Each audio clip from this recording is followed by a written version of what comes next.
Buenos días, hermanos, que el Señor os bendiga. Voy a empezar un poco diferente. Hoy voy a empezar haciendo preguntas. Y esta vez, si quiero que las contestéis, vamos a ver si habéis estado prestando atención a lo que estudiamos el domingo pasado, pero también lo que hemos estado estudiando a lo largo de los estudios bíblicos. Hemos dicho que Dios se revela. Sabemos que Dios se ha revelado a la humanidad. La pregunta es, ¿de qué dos maneras se ha revelado el Señor? Recordamos que en nuestros estudios bíblicos hemos estado diciendo que se revela de manera... Venga, no hay vergüenza, no pasa nada. Empieza por G.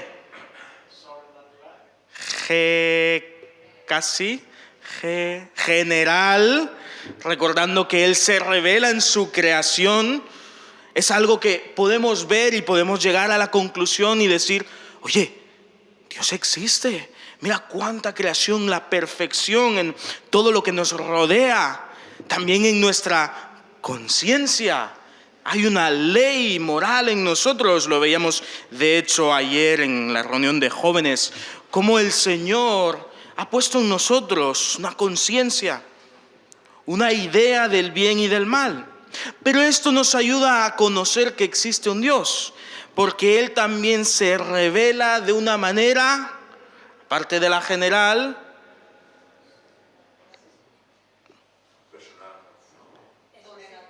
específica o especial, más o menos. Bueno, os doy un 2. Puede mejorar, vamos a dejarlo ahí. De manera específica, conocemos al Señor porque Él se ha revelado en su palabra. Y se ha revelado como Yahvé, como el Dios que es, que existe por sí mismo. Y nos ha revelado pues sus planes y sus designios y lo que a Él le parece bien y lo que por lo tanto es bueno y lo que a Él no le agrada y por lo tanto es malo. Conocemos al Señor. Y ahora sí podríamos usar esta palabra que varios habéis dicho de manera personal cuando estudiamos la Biblia. Él se nos ha dado a conocer. Pero decíamos el domingo pasado, Él se nos dio a conocer también mediante su Hijo Cristo Jesús. A Dios nadie le vio jamás. Nadie. ¿Cómo íbamos a poder ver a Dios si somos pecadores? Si somos limitados. Nosotros no podíamos alcanzar a ver a Dios, pero Él se nos acercó, se hizo visible, se hizo uno de nosotros. Él se reveló a nosotros. No podíamos conocer a Dios si Él no se daba a conocer. Por eso hablar del Evangelio, hablar de la encarnación de Cristo Jesús es tan importante. Porque estamos hablando de aquel que es inalcanzable, que se acercó a nosotros. Y el libro de Hebreos, que es el que estamos estudiando, y hoy veremos el capítulo 2, nos habla de Jesús, del Hijo de Dios, de esta persona de la Trinidad que nos dio a conocer quién es Dios. Y nos presenta a Jesús como superior en todo. Él es superior en todo. Veíamos entonces el domingo anterior que Él es la revelación superior, suprema de Dios. No podíamos conocerle, pero Él se nos ha dado a conocer. Y se ha dado a conocer de una manera perfecta. Porque Cristo Jesús es la revelación suprema de Dios, la revelación superior. ¿Y quién es Cristo Jesús? Bueno, también el libro de los Hebreos, en el capítulo 1, nos dice que Jesús es superior a los ángeles. Que los ángeles le sirven, porque Jesús es Dios. No es un Dios o un Dios menor, porque no existen más dioses, solo existe un Dios. Y Jesús es Dios, 100% Dios. Y también Él es superior a la creación porque Él es el creador. Sí, la creación nos revela quién es Dios. Lo habíamos dicho, ¿no?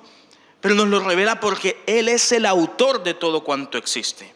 Y cuando vemos el cielo y la grandeza y los planetas que para nosotros apenas son un puntito, pero son incluso muchos de ellos más grandes que la tierra, nos damos cuenta de cuán grande es la creación, cuán grande es el universo.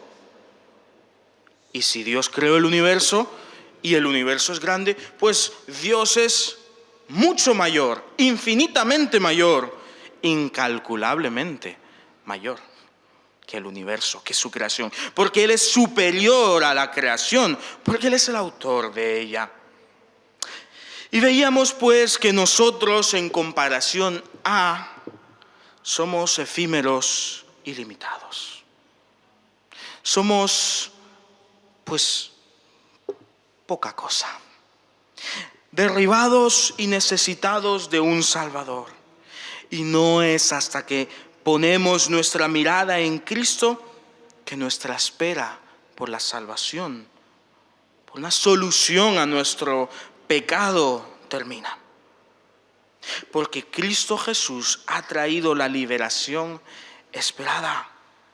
Dios ha hecho llegar su salvación a nosotros, sus necesitadas criaturas. Y hoy vamos a estudiar el capítulo 2, pero me gustaría hacerlo un tanto diferente. De manera que, aunque veremos todo el capítulo 2, vamos a empezar por la parte final, a partir del versículo 14 al 18. Porque se nos revela que Cristo es superior también en esto. Mira, dice Hebreos 2, 14 al 18. Así que, lo mismo que los hijos han compartido una misma sangre y carne, Jesús también participó de lo mismo para destruir por medio de la muerte al que tenía el imperio de la muerte. Esto es al diablo. De este modo liberó a todos los que por el temor de la muerte estaban durante toda la vida sometidos a esclavitud. Pues es evidente que no vino a socorrer a los ángeles, sino a los descendientes de Abraham. Por eso debía ser en todo semejante a sus hermanos, para poder ser sumo sacerdote misericordioso y fiel en el servicio de Dios para expiar los pecados del mundo. Precisamente porque Él padeció al ser tentado, ahora es poderoso para socorrer a los que son tentados. ¿De qué manera habría de venir la salvación a la humanidad? Esta salvación esperada por generaciones y generaciones. Leímos de hecho el domingo anterior Job, que ya esperaba la salvación y es uno de los primeros habitantes de la tierra. ¿Quién podría salvar al caído? ¿Quién podría libertarnos del pecado? ¿Podría siquiera existir la libertad del pecado? Bueno, la respuesta que la palabra de Dios nos da a esto es un nombre, y es Cristo Jesús. Y aquí se nos da a conocer que Él es nuestro hermano.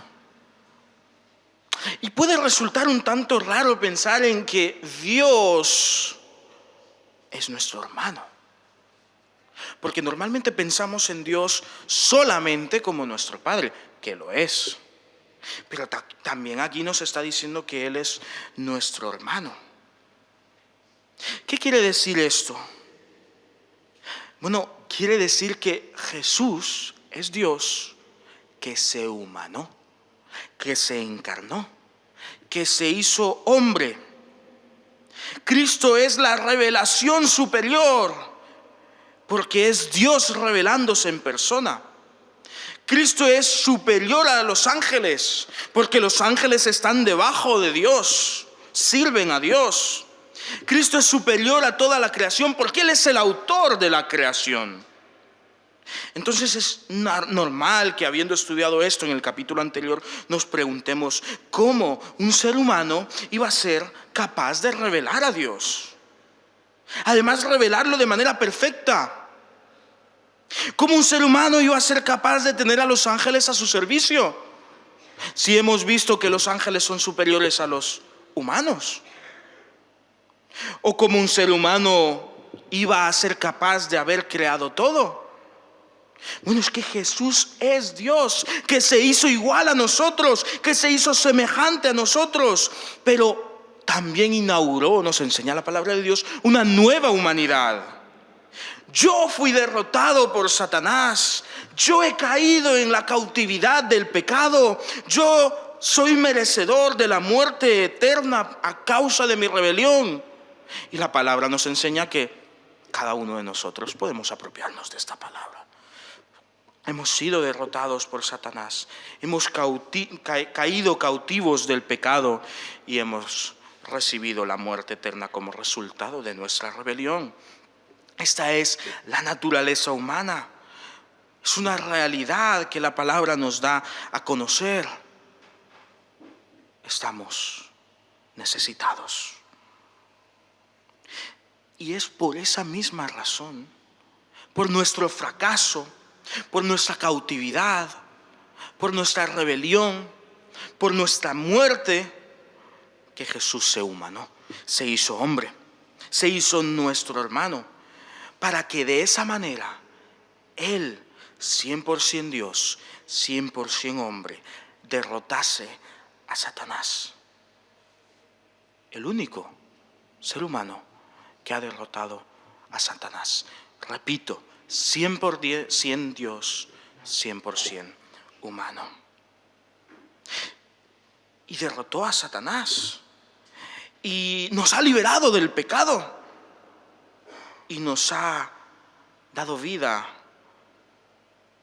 porque ha vencido a la muerte. Así que lo mismo que los hijos han compartido una misma carne y sangre, Jesús también participó de lo mismo para destruir por medio de la muerte a aquel que tenía el imperio de la muerte. Esto es al diablo, a Satanás. De este modo liberó a todos los que por el temor de la muerte estábamos durante toda la vida sometidos a esclavitud.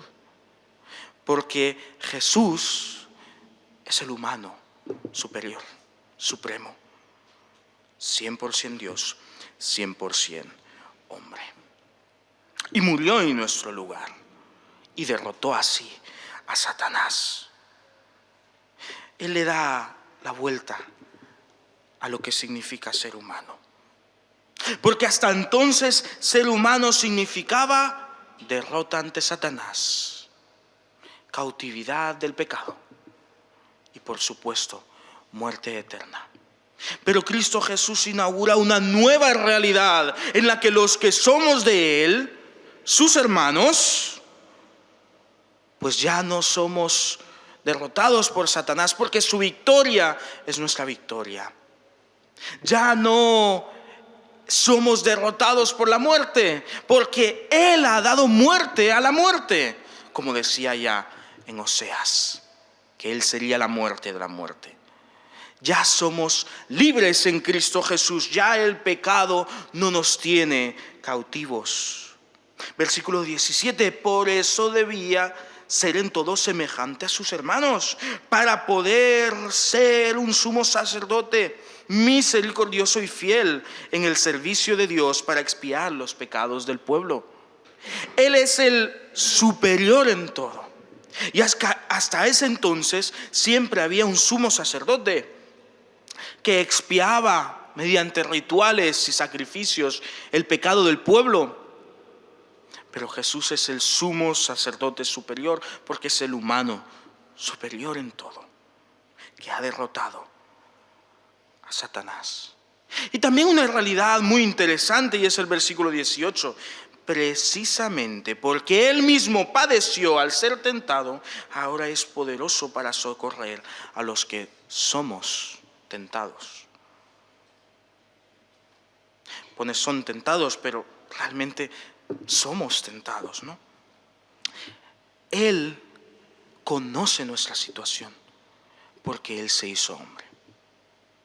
Muchas veces pensamos en Dios como aquel lejano que no puede comprender nuestro dolor, nuestra pérdida, nuestro sufrimiento, nuestras luchas. Pero Él se hizo hombre. Y Él experimentó el ser tentado. Los evangelios nos demuestran eso, que antes de comenzar su ministerio fue al desierto a orar durante 40 días y estuvo ahí y el diablo le tentó. Pero hay una diferencia. Él sí derrotó. Él sí salió victorioso contra el diablo.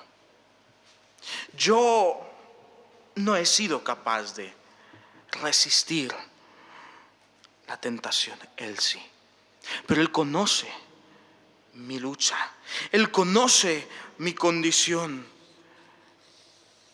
Y es que el Salmo 103, 14 ya nos decía, porque Él conoce nuestra condición y se acuerda de que somos polvo. Y a la luz de la palabra, permíteme que añada, porque Él conoce nuestra condición y se acuerda de que somos polvo, porque Él se hizo polvo.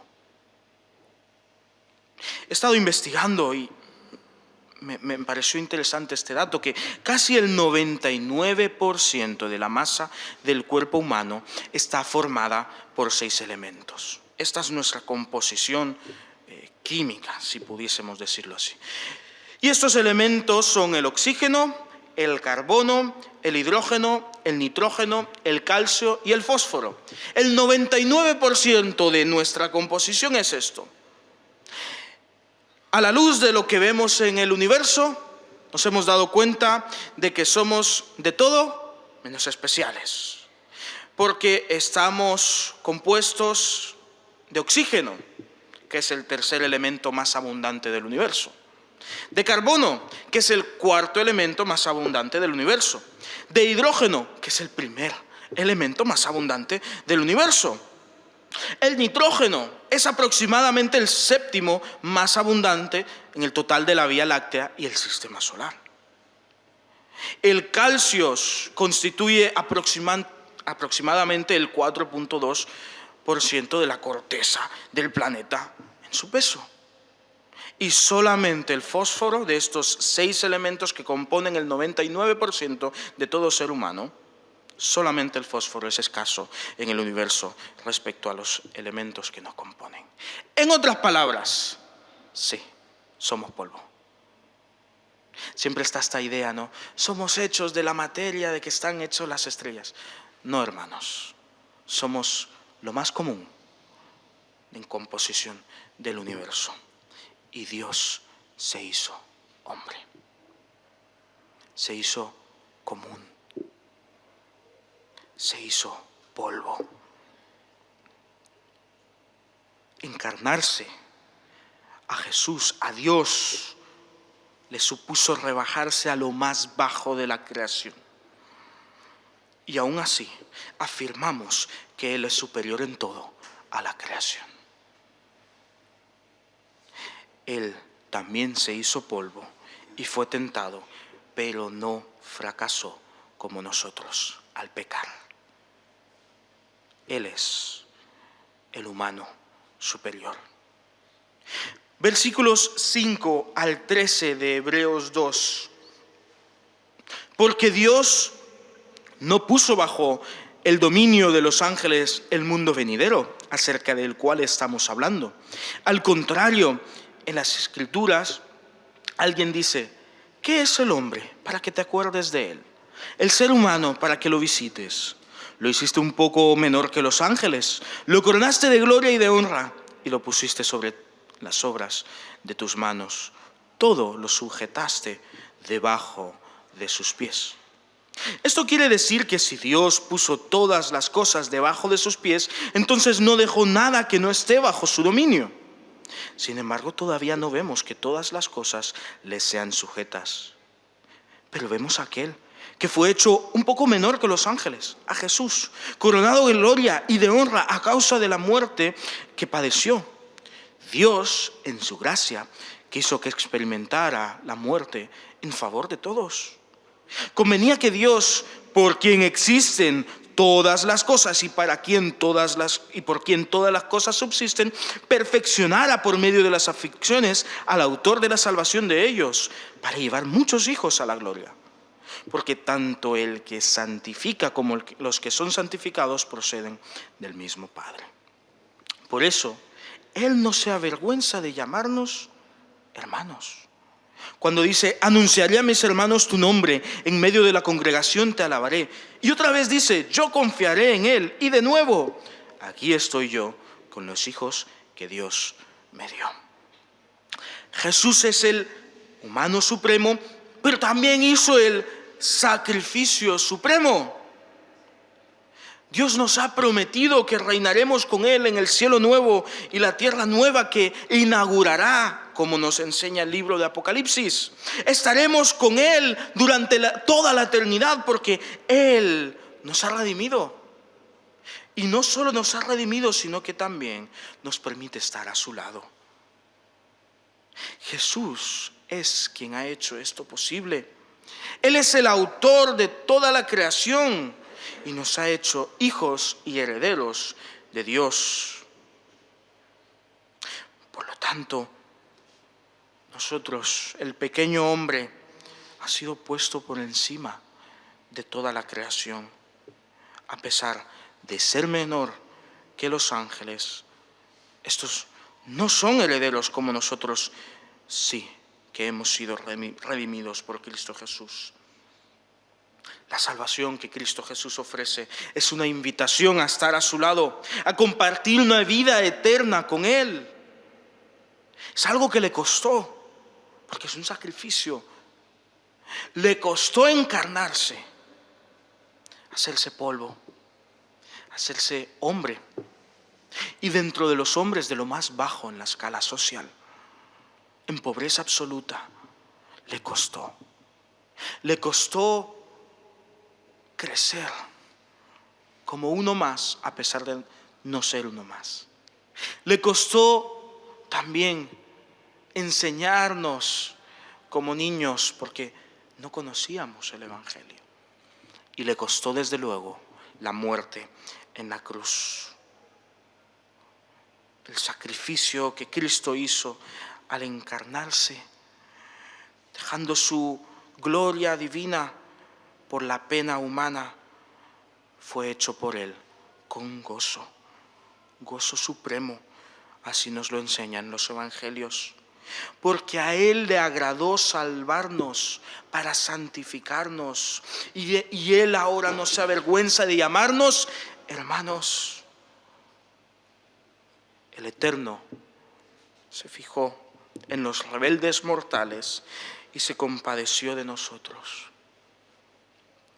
Él se hizo hombre y encarnó la debilidad humana, la bajeza de nuestro ser, para así restaurarnos y darnos la esperanza y la certeza de la salvación. Y esto lo hizo por amor. Y esto lo hizo en consenso consigo mismo. No fue solo Jesús el que nos quiso salvar, sino que Dios, en su gracia, dice el versículo 9, quiso que experimentara la muerte en favor de todos. Dios en su totalidad se ocupó en nuestra salvación.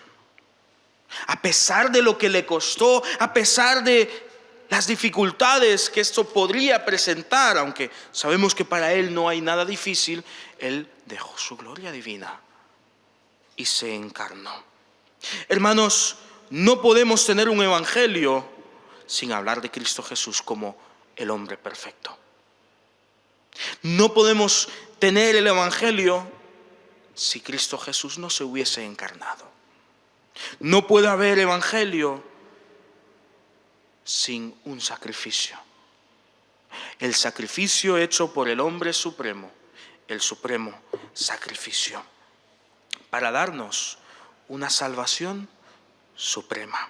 Versículo 1 al 4. Por tanto, es necesario que prestemos más atención a las cosas que hemos oído, no sea que nos extraviemos. Porque si la palabra dicha por medio de los ángeles fue firme y toda transgresión y desobediencia recibió su justo castigo, ¿cómo escaparemos nosotros si descuidamos una salvación tan grande? Esta salvación fue anunciada primero por el Señor y los que la oyeron nos lo confirmaron.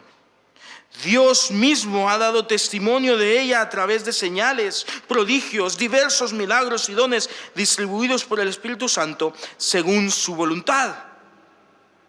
Dios ha avalado este mensaje, el mensaje que encontramos en el Evangelio. Y vemos que lo avala así en el libro de los Hechos, con todas estas señales, estos prodigios, milagros. Él está diciendo efectivamente lo que la iglesia está predicando. Es veraz, es verdad. Y es el mismo mensaje que encontramos aquí, que Cristo Jesús se encarnó y vivió una vida perfecta y murió una muerte que no merecía, pero yo sí. Porque la Biblia nos enseña que el castigo del pecado es la muerte. Yo merezco morir. Pero Él no pecó. Él no falló. Él fue tentado, pero no pecó. Él no merecía la muerte.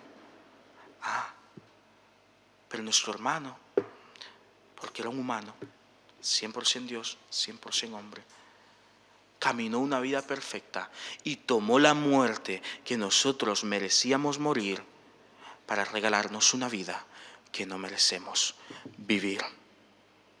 Esto se llama gracia. Dios, en su gracia, quiso que experimentara la muerte en favor de todos. El mensaje del Evangelio es un mensaje de gracia. La salvación a mí no me costó, pero a Él sí. Yo no la alcancé, Él la alcanzó por mí. Yo no la puedo ganar, Él me la ha regalado. Esto es el Evangelio. Y debemos estar atentos a lo que Cristo nos ha revelado, y es esta verdad. Pero hemos visto que Él venció a la muerte. ¿Cómo es posible que Él, que murió, haya vencido a la muerte? Bueno, es que al tercer día resucitó en poder y hoy está a la diestra del Padre y cumplirá todo cuanto en su palabra ha prometido, porque Él no miente. Porque Él es veraz y Él nos ha dicho que todo aquel que pone su confianza en Él, que acepta esta realidad, que es pecador, pero que Cristo Jesús puede salvarle de sus pecados, puede librarlo de la muerte eterna, que Cristo Jesús es el hombre perfecto, Dios hecho hombre, que tomó su lugar y le quiere dar salvación y vive para Él, ese se salva. Eso es el Evangelio.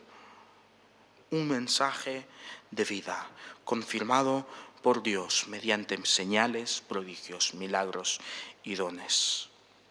Nosotros como iglesia debemos dar testimonio de esta suprema salvación llamada Cristo Jesús. De manera que si tú aún no conoces a Cristo Jesús como tu Señor y Salvador, el reto hoy es pues que le conozcas, que estés atento a su mensaje, que aceptes esta realidad y vivas para Él, que recibas el perdón de los pecados, el regalo de Dios que es vida eterna en Cristo Jesús, Señor nuestro. Pero si por lo contrario tú ya has aceptado esta realidad, el reto de hoy es encarnar tú también el Evangelio. Si Cristo Jesús es tu Señor y Salvador, en ti debe evidenciarse esto. Él es el primogénito de la creación. Y Él ha inaugurado una nueva humanidad en la cual tú y yo debemos caminar. En la cual ya no vivimos para el pecado, porque hemos sido liberados del pecado. En el cual ya no caemos en las trampas del enemigo, porque nuestro Señor ha vencido la tentación y al enemigo. En la cual ya no estamos muertos en delitos y pecados, sino vivos en Cristo Jesús. Ese es el reto para cada uno de nosotros. De manera que te pregunto, ¿conoces ya a Cristo? ¿Has experimentado su salvación en tu vida? ¿Cómo estás viviendo este tiempo que el Señor te ha regalado? Cristo Jesús debe ser el centro, porque Él es superior en todo, incluso en nuestras vidas. Padre Santo, gracias porque tú hiciste posible la salvación. Y a pesar de lo que te costó, Señor,